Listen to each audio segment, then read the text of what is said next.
Hey everybody, and thanks for joining us for another episode of Kick Your Boots Up. I'm your host, Taylor McAdams. This week's episode is epic. I would say it's as big as London, and you'll learn so why later. Thanks for listening, but before you do, feel free to like, subscribe, share, tell your friends about this. You're not going to want to miss out. This is going to be a pretty sweet episode, so stay tuned for everything. All things cake, all things sweetness. And I'm just going to go ahead and read a little bit about you because I feel like I'm going to butcher your introduction. You're such a legend in my eyes because from Louisville, Texas, which is fairly close to Dallas, Fort Worth, where we are. The London Baker is her baker shop name. Elizabeth Rowe came all the way from Louisville to here. She's the season 2 winner of Netflix's Is It Cake? And for those of you that aren't familiar with the show, there were 10 bakers that set out to win $75,000. And so we'll get to hear a little bit about the show and a little bit about what she did there. But I think it's worth noting, too, that you've appeared on Cake Wars, which is my personal favorite show. Yes. One of my favorite baking food shows. As well as Dallas Cake, which I had never heard of until I was looking into you. So yeah, it was something that happened earlier in about like the early 2018, I believe. Yeah.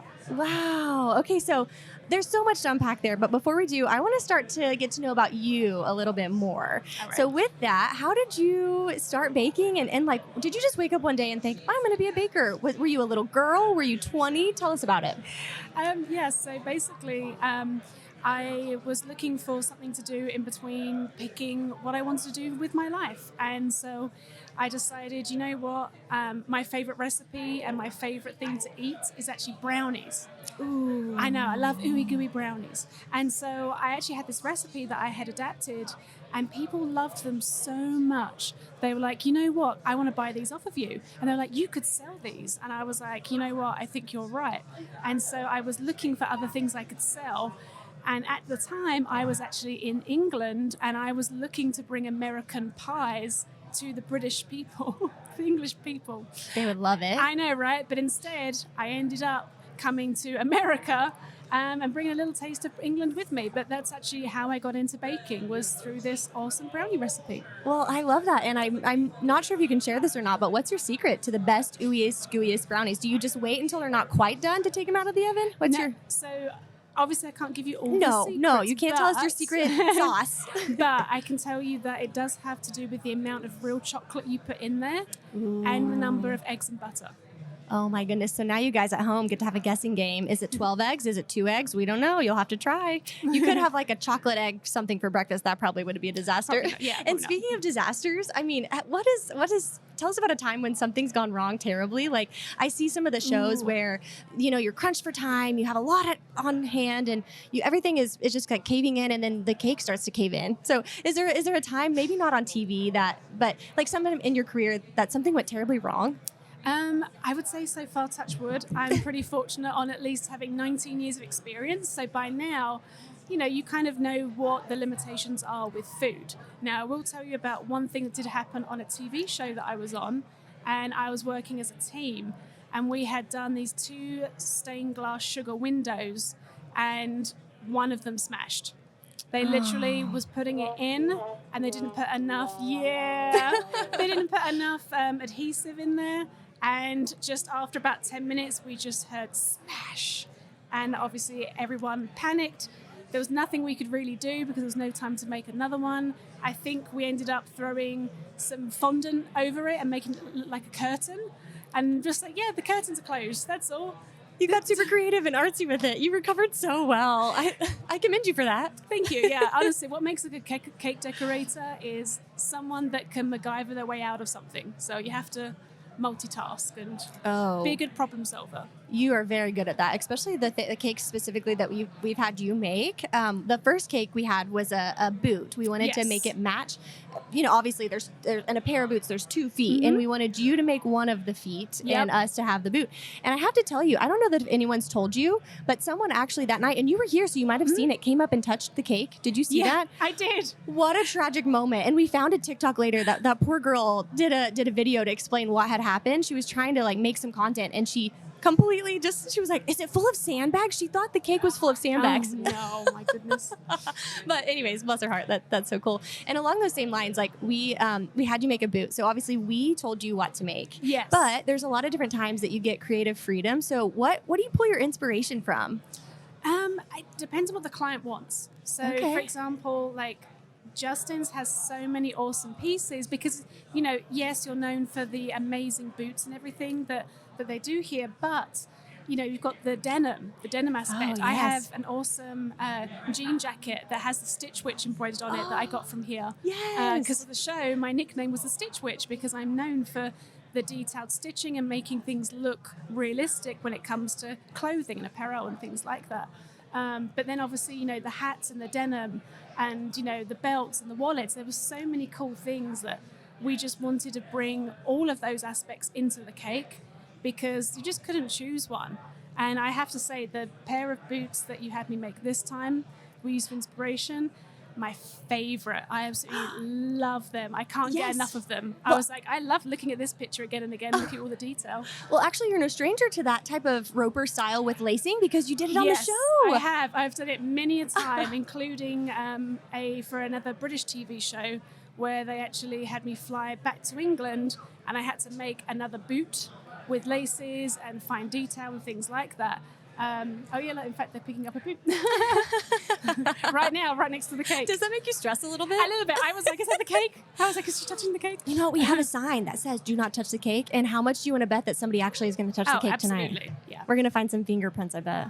Probably, but it's okay because as long as we get some great pictures now, that's the main thing. People can enjoy themselves later on. And maybe if you don't stay, if you leave and you don't see them do it, maybe that'll make you feel better mentally. Like, you know what? The cake was beautiful when you left. Exactly. I got to see it the way it was intended. As long as everyone gets to appreciate it now, then, eventually it has to get cut and it has to get messed up. It does. You're right. Mm-hmm. And there's so many mess ups that can happen. How do you mentally overcome? Because we've talked about physically, you get to be creative, but mentally, how do you? I mean, true. To be honest, it doesn't matter if you're on a show or not. You have a wedding deadline. Something happens. You have, the fondant doesn't stick right, or I don't know. I'm trying to use these terms from all the baking shows I've watched. You get it right. You said fondant. Fondant? Because remember that one show that used to say fondant? I know, that's the thing. People are like, no, but it's fondant. And I'm like, why? Are you French? If you want some chocolate, do you say chocolat? Chocolat? You're like, no, you don't. So no, you don't say fondant because you're not French. So yeah, it's just fondant. But anyways, yeah. So mentally, that's a big mental game too. It is. People think, when you're a cake decorator, they're like, oh, your job is so lovely and just no stress. It must be so nice. I'm like, are you kidding me? It's extremely stressful because I have to work with food. Food doesn't abide by science sometimes. No. I have to make things that are not just run-of-the-mill round cakes. They're gravity-defying. And I have a deadline, and my deadline can't be moved. It's for an occasion or it's for a wedding. You can't say to someone, oh, I'm sorry, I just didn't really feel like decorating, it didn't today. work out. Yeah, so, I'm just going to do it tomorrow instead. No, that doesn't happen. No. So, a lot of it is experience. Like I said, with 19 years, I've got 19 years experience, and all of that has been with fondant. I've started with fondant when I first started decorating. So, knowing your materials, what they're capable of, and especially knowing your drive is a key, because some of the roads in Dallas are terrible. Like absolutely awful. And the drivers. Mm-hmm. Oh yeah, that too. Yeah, when you have someone that cuts you up on the way here, you're like, you have no idea I have a cake in the back. It just drives you insane and it freaks you out, especially if they pull in front of you and they slam their brakes on their brakes. I know. You're like, I've got fragile cargo back here. Yeah, for real. And speaking of the fondant, does the fondant actually taste good? I don't know that I've ever tried it, Elizabeth. I'm kind of afraid of it. It's one of those things that I pick off or pick around on the cake. So, yeah, a long time ago, fondant had a very bad reputation. Now, the process and what goes into making it, it just tastes like a sweet vanilla. Ooh, or if you get the chocolate fondant, then it just tastes like a Tootsie Roll. Ooh, even better. Yeah. Okay. So it's not that bad. People just have a misconception because they like to put their finger into squishy frosting and, lick it off and things like that. And fondant is firm. It's more like a dough or a clay. Yeah, exactly. Like a Play-Doh, as I would say. Exactly. Yes. It's like a vanilla Play-Doh. Just expect that and, you'll be fine. So obviously I have so many questions about the show, but before I ask you that, I've got to ask, what was the weirdest cake that you've ever made? Oh. Was it inappropriate? Was it proportioned weird? Was it a castle? I don't know. Was it life size? That's a good point. There has been some unusual ones. I think the one that still stands out, it wasn't necessarily what it was that was unusual. It was the request and who it was for. But I actually had, for a little girl's birthday, the mum was like, I'm looking for a cake for my daughter, design a cake. And we were like, okay, no problem. Yeah. What is she into? And you're thinking, oh, maybe she's into, dolls, or it could be dinosaurs or whatever. And they were like, well, she likes meat and moustaches. And we were like, wait, did you say meat and moustaches? She was like, yeah. For a little girl. For a little girl. So we decided not to go with the meat, and we thought we'd go with the moustache. Now that we know a little bit more about you, I've got to ask a little bit about the behind the scenes of the show, because being season 2, it was a really fresh season. Everyone kind of got their feet wet, and they got to learn more and look forward to the anticipation. So what was like the number one thing that you learned from the show? I would say, I never knew I could do some of the cakes I could do in that short amount of time. Yeah, for real. That you just have to work as quick as you can. Those clocks are real. People don't realize that, but they think that, the clock stops. It does not. If you need to go to the bathroom, you're on the clock. Hold it. Mm-hmm. Or, yeah. That's actually a myth that was just busted, because I fully believed that it was a production for TV where it's like, oh, there's 30 seconds, when really it's like, you had 3 hours. No, you run. Wow. Everywhere. Oh, my gosh. That had to have been hard. It was extremely hard. Because you're literally doing things you wouldn't normally do. Like, you wouldn't bake a cake and then right away try to decorate it. No, you have to let it cool. Yeah. It's an overnight process, probably. It's like you don't have that choice. Not on the show. Things fall apart. Things melt. When they announced your winner, because you obviously had to win rounds to get to the final overall winning. When they announced that you were the winner, did you really believe it? No, I really didn't. I really, really thought that it wasn't going to be me.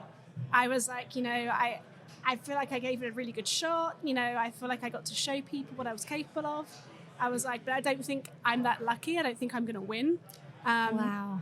And so when they said, my name, I was gobsmacked. I don't know. Gobsmacked? Yeah, I was like, I don't know if that's a phrase you have here. But yeah, it literally means, like when you slap your mouth, you're like, oh, gobsmacked. And we just learned a new one. Thank you for that. It was such a surreal experience, because I at some point, I think I don't know if I fell down or if I just sat down because my legs were weak. And I was like, I can't believe this is happening. And everyone ran over and dived on me. And it was so lovely just to get to meet, that many cool, talented people as well. And to feel the support, it was awesome. And to feel the energy in the room and be there, I couldn't agree more. I would have loved to have been a fly on the wall just while you experienced all that, because $75,000, that's a lot too. So you had a lot at stake. You spent a lot of money to get absolutely. there, all the things. And then along those same lines too, like you had to do several, like I said, you had to do several different cakes leading up to it. And so you learned that, like, okay, yeah, you don't have time for cool, like you mentioned, all that stuff. But what do you think you would do differently next time? Nothing. Absolutely nothing, except for I sucked at guessing cake or cash, which is after, the judges pick who they think should win. Of course. The winner gets to go ahead and play cake or cash, where you get the chance to win extra money.